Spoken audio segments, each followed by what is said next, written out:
Imagine flying over a fog-covered island in Alaska during World War II, scanning the empty marshland below. When suddenly you spot something impossible, a Japanese Zero fighter, perfectly preserved. Upside down in the mud, that single discovery would change the entire course of the Pacific War. This is the unbelievable true story of the Akutan Zero, the plane that helped America unlock Japan's most powerful secret. In the summer of 1942, the Pacific skies belonged to Japan. Their Mitsubishi A6M Zero fighter was a legend, fast, agile, and seemingly unbeatable. Allied pilots dreaded facing it. Dogfights usually ended the same way. The Zero danced through the air while the American plane went down in flames. U.S. commanders had even begun ordering their pilots to avoid combat with Zeros whenever possible. No one knew how to defeat it, but that was about to change, thanks to one crash, one discovery, and one extraordinary stroke of luck. It began on June 4th, 1942, the same day as the Battle of Midway. 19-year-old Petty Officer Tadayoshi Koga took off from the Japanese carrier Ryujo, flying a Zero marked with serial number 4593. His mission: attack the U.S. base at Dutch Harbor in Alaska's Aleutian Islands. The mission was successful until small arms fire from the ground struck his plane, slicing through an oil line. His engine began bleeding oil fast. Koga knew he wouldn't make it back to the carrier, so he turned toward Akutan Island, a small, fog-shrouded patch of land where a Japanese submarine waited offshore to rescue downed pilots. As he approached, Koga lowered his landing gear, hoping to make a soft landing on what looked like firm grass. But the grass was actually a hidden marsh. The Zero's wheels sank, the plane flipped violently and slammed upside down. Koga was killed instantly. His neck snapped by the force of the crash. His two wingmen circled above, ready to destroy the plane so it wouldn't fall into enemy hands. But they hesitated. What if Koga was still alive inside? They couldn't take the chance, so they left. The submarine waiting offshore searched for him, but never found the crash site. Eventually, it gave up and sailed away. For weeks, the plane lay untouched, its secrets perfectly preserved by the cold Alaskan mud. Then, in July 1942, fate stepped in. A U.S. Navy PBY Catalina patrol plane, piloted by Lieutenant William Thies with machinist's mate Albert Knack scanning below, was flying over Akutan Island when Knack spotted something gleaming in the grass. He radioed in, thinking it might be a downed American aircraft, but when the crew got closer, they couldn't believe their eyes. It was a Japanese Zero, nearly intact. The find was priceless. No one in the U.S. military had ever seen a Zero up close, let alone one that could be repaired and flown. Recovering it wasn't easy.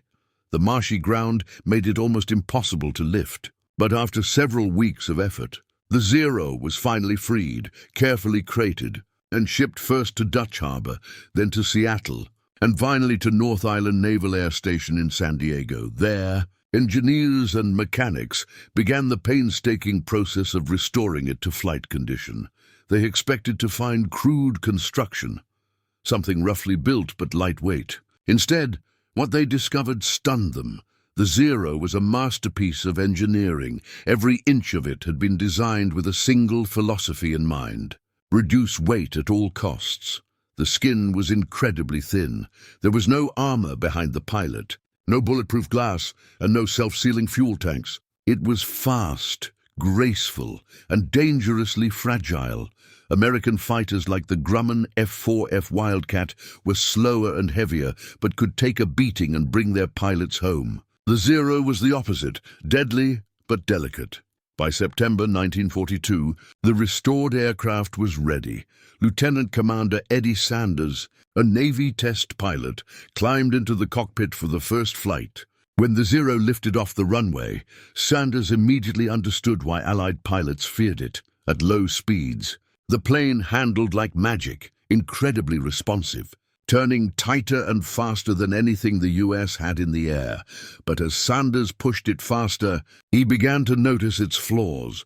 Above 200 knots, the controls stiffened. The ailerons locked up, making fast rolls nearly impossible, and the engine, equipped with a float-type carburetor, would cut out completely under negative G forces, meaning if the pilot pushed into a steep dive, the engine simply died. That single discovery gave the U.S. a life-saving tactic. When chased by a Zero, American pilots could dive straight down. Their own engines kept running, while the Zeros would stall. Reports from the tests spread quickly through the Navy and Marine Corps. Pilots were retrained with new tactics. No more turning duels. Instead, they attacked from above, made one fast strike, a boom and zoom, and climbed away before the Zero could turn on them. The captured Zero also influenced aircraft design. Grumman was already developing the F6F Hellcat, but the data from the Akutan tests helped engineers fine-tune its performance. The result was a heavier, faster, and far more durable fighter built to exploit every weakness of the Zero. When the Hellcat entered combat in 1943, it completely changed the air war.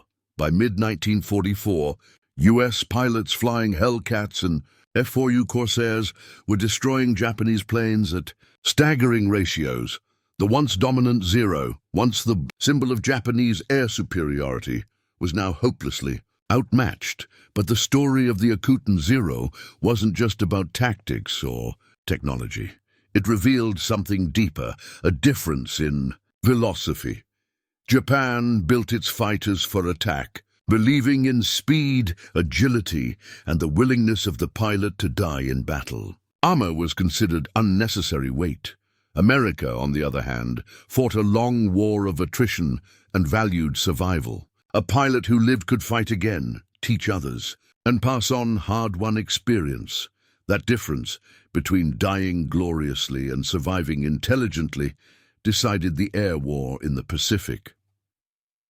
By 1944, Japan's air power had collapsed. The Zero, once unbeatable, became a relic, used in desperate kamikaze missions. Its brilliant design, built for a short war, became a death trap in a long one.